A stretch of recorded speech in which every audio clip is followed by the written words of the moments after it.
Welcome to Better Preach, a podcast for Catholic leaders on developing and delivering great Catholic talks.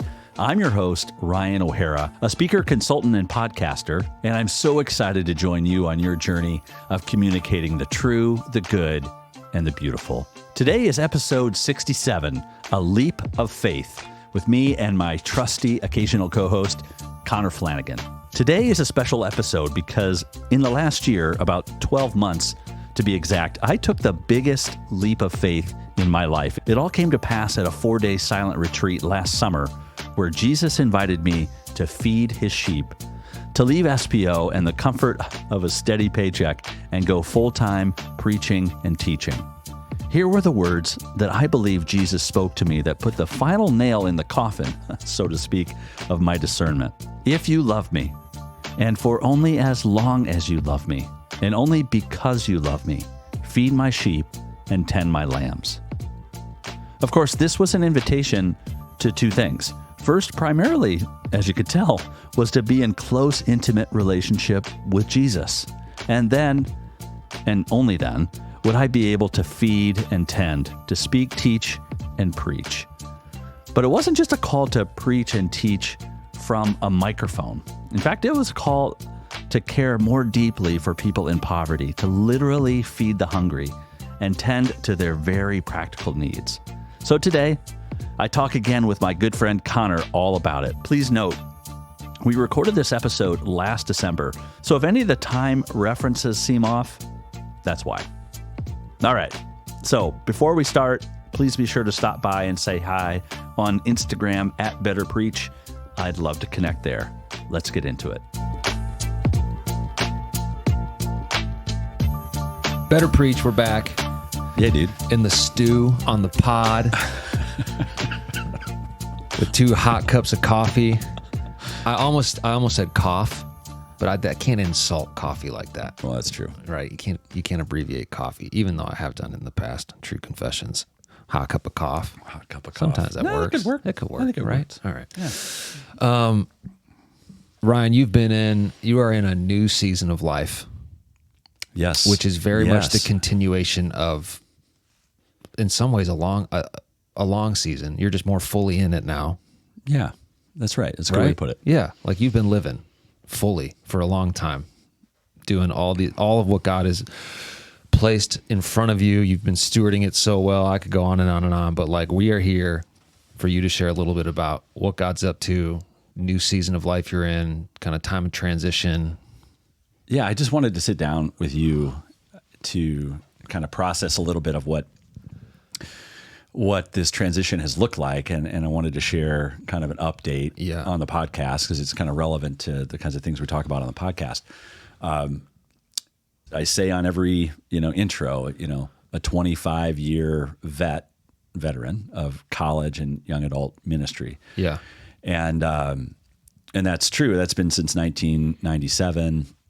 I've been working with college students in a bunch of different ways, all over the place.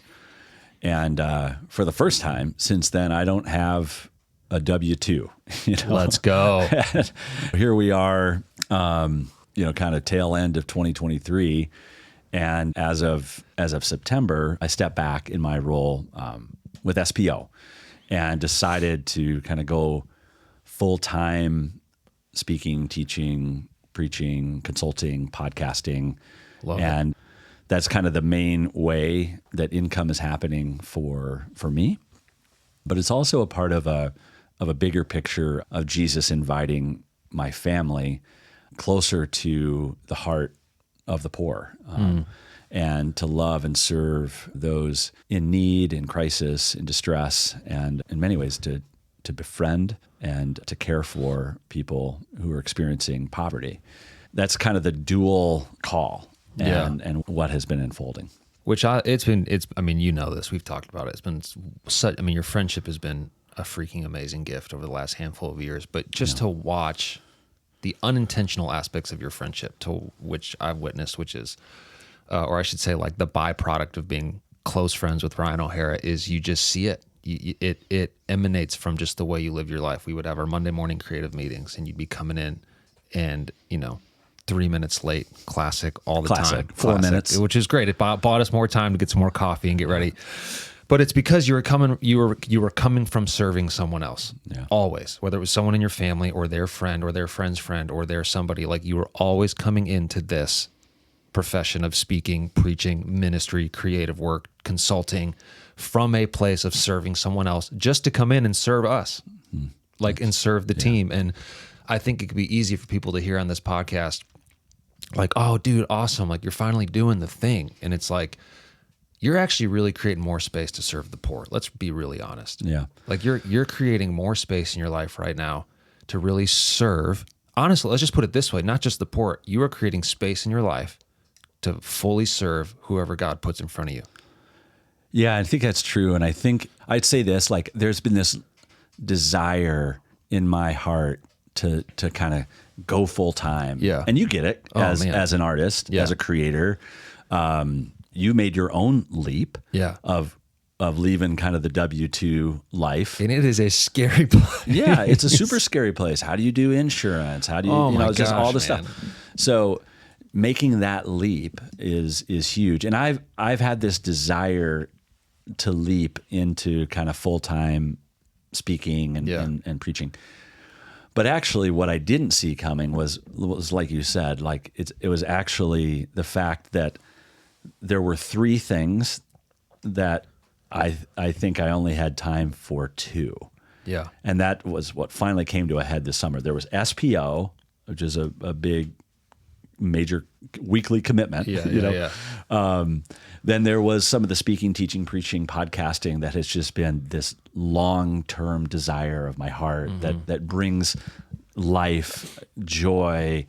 I feel more alive doing that than anything. Yeah. But then there's also been this long-term care for people in crisis. My wife and I have been foster and adopted parents, and we've seen right up close and personal the struggles that families go through and the struggles that our kids have experienced as a result. And we just got more and more engaged in informal ways of loving and serving the poor. So I don't know if I don't think I've mentioned it on this podcast, but it was about this all in some ways kind of started up again. We were foster parents in the mid-2000s in Arizona. But then when we moved to Minnesota, we didn't get relicensed because we didn't think we could take on more as foster parents in Minnesota. So we'd have to go through the whole licensing process again, and we just said we're not going to do that. But in 2018, this is going to sound political. It's not meant to be, but Trump's elected 2016, 2018. He's getting, I think by that point he had 2 Supreme Court justices. Yeah. I started thinking, like a lot of people, like, is Roe v. Wade going to be overturned? Yeah. And this sort of idea hit me was, are we ready though? Like, are we ready for the end of Roe v. Wade? Yeah. So I put this video together, and I kind of thought of it like my parting shot, to the pro-life movement. Video. But I thought of it like, I'm going to share this thing for others. Maybe if there's going to be less access to abortion, that means more pregnancies are going to go to term. But crisis pregnancies that go to term often become crisis families, and crisis families need foster and adoptive parents. Okay. Yeah. And I was inviting people to consider it in the pro-life movement to become foster and adoptive parents. And people did that. And there were a number of people who kind of heard that call, and that was really awesome. Yeah. But at the end of the day, I think it was for me. I think the biggest impact was to challenge me to get engaged again. Yeah. In the reality of where people are today, vis-a-vis poverty, vis-a-vis addiction, vis-a-vis fatherlessness, all of these things, and to get engaged in a personal way, not just financially supporting and not just serving or but actually welcoming people into our home. Yeah. And so that had a life-changing impact on us over the last 3-4 years, and it just became like, I didn't have time. Something had to give. And it ended up, it was SPO, and I love SPO. SPO is the greatest place I've ever worked. Oh my gosh, it's amazing. And so it was really hard to step back. And so Jesus has invited my wife and I kind of into this new space where the paychecks are not as consistent, but we're experiencing more of the gift of divine providence and the way that God is providing for us. And it's been a great transition. And I finally, in a sense, have made that leap. Yeah. And sort of said, yeah, Lord, I know you've called me. You've called me to this, and you've said that you will be faithful, and you have been faithful through our whole lives. And I trust you with this next step in our lives. Yeah. Well, I know this episode is meant to be kind of more brief update for people wondering about where you're at and what you're up to. But I would love to go further in on this because you're a well of knowledge and wisdom and experience. So here's what I want to do. I want to come up with my own list of questions of things I want to Ryan O'Hara hot seat. Yeah. From the Ryan I know and let the world in on that a little bit. Because we're not going to be able to cover it all. But I like what you even just said about there are three things happening, right? Your podcast, love for podcasting, love for SPO, love for serving the poor. And I'm like, it's so funny how, I experienced that all in my own discernment too. And the two that you want to go after are always the two that pay the least, and it's like, come on, That's true. But I'm sure you can attest to this. Like one thing I'll just share real quick that I experienced in my leap was, I can't imagine not doing it. Yeah. Like the trust that I've learned and the purification I've had to go through in the last 8 months, I'm like, who was I before this? Yeah. Like, how could I not have known the Lord this intimately? Yeah. Like, I can't imagine what my future would have held had I not. Because this is about knowing the Lord. Like it's about real trust and real faith, and it's just not about it's just not about money. Yeah. It's not even about opportunity. It's just like, Lord, I don't know. Yeah. And I want to know you more. The two questions that unlocked it for me, one was the obvious ones, like at the end of my life, what will I wish that I had done? That's always been a really helpful perspective. Yeah. If I can imagine that. And secondly, what would I do if I was fearless and full of faith?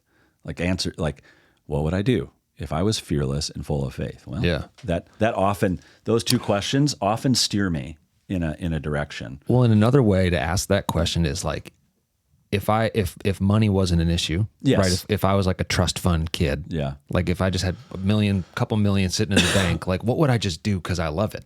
Yeah. And I think about that all the time. Like I'd still just be an artist because then I wouldn't have to worry about streaming numbers and revenue and all these things. I'd just go do the thing freely. And it's like, well, there's a truth there, right? Yeah. Of like what God created you for if you would do it that freely. Yeah.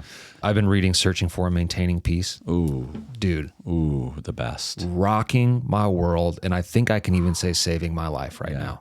Like it is, I highly recommend it. Oh my gosh, Jacques Philippe. I just finished it and I'm just going to start it again. It's a forever read. But there's, I'm gonna butcher the quote, but it's something about, he says like, divine providence only works to the amount that we let it work. Like something to that effect where I'm like, you're right. Like, duh. I mean, that is what divine providence is. Like it only works if we actually abandon ourselves to the faithfulness of God. But if we live with this, like one foot in this camp and one foot in the faithfulness camp, then we complain like, you didn't provide. I know.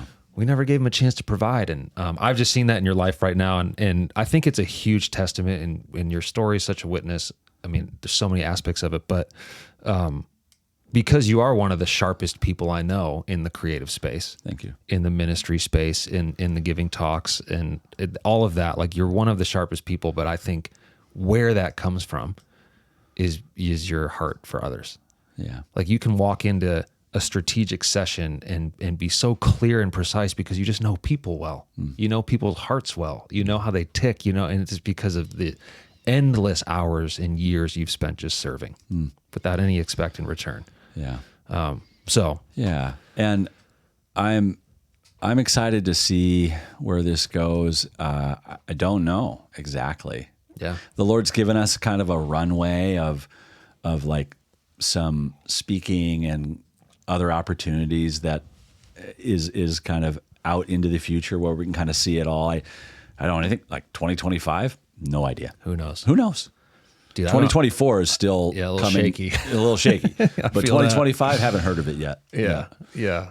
So let's hope we make it. You know, yeah. So that's there's more to say, but I just wanted to let the audience know, like, this is happening in my life. I'm excited.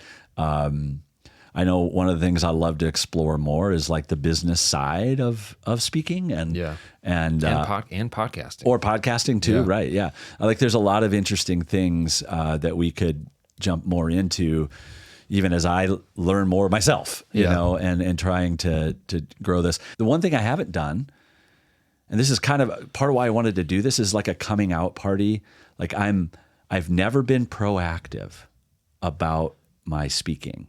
Yeah. And there's been some hurt and some woundedness in that. And I think the Lord wants to free me from that. Yeah. But also not to make it about that. Yeah. And to, in the providential sense that I keep doing what God wants me to do, doors will open. But I don't, you know, you never saved me from the, you know, the rising waters. Well, there was a helicopter and a boat, you know, so I don't want to ignore the helicopter and the boat, of telling others around, you know, what God's doing. So, book the man. Well, yeah, like event, you know, if there's events or retreat, like for me, retreats and parish missions is really where I feel like the Lord would use me best in those spaces. And so I would love to entertain, you know, conversations with folks out there, even to help them craft the kinds of things that they're looking for, even if that wasn't me as say a speaker. Just have a lot of thoughts and experience around those kinds of experiences. Yeah. So good, man. Well, there's, like you said, there's so much more there. We should do another episode, dig into your life, the transition, the discernment. I think that's like a really, even that alone, a topic for people in the world of speaking, like discerning opportunities, discerning, should I be doing this full time? Should I be doing it more? Is it good for my family? Is it good for my personal spiritual life? Like, I think there's a lot even there. So yeah, there is a lot to go through, because there was a 3-month period built on top of multiple years. Right. But yes, but you took very some specific time. things that were really helpful in getting great clarity. Yeah. Well, all right, until dude, next time. Let's do it. All right, we will. All right, thanks, man. Peace.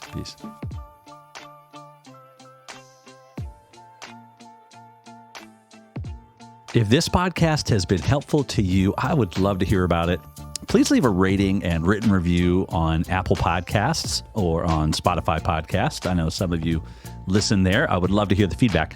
But also, I mentioned in this episode, I'm going full-time speaking. So I thought I'd, you know, leave my speaking page for you to check out as well. ryanohera.org/Catholic Talks. How about that? Check it out. This is kind of a listing of some of the retreats and missions that I do, and I would be honored to partner with you. Again, you have millions of choices when you podcast. Thanks for press and play today. See you next time.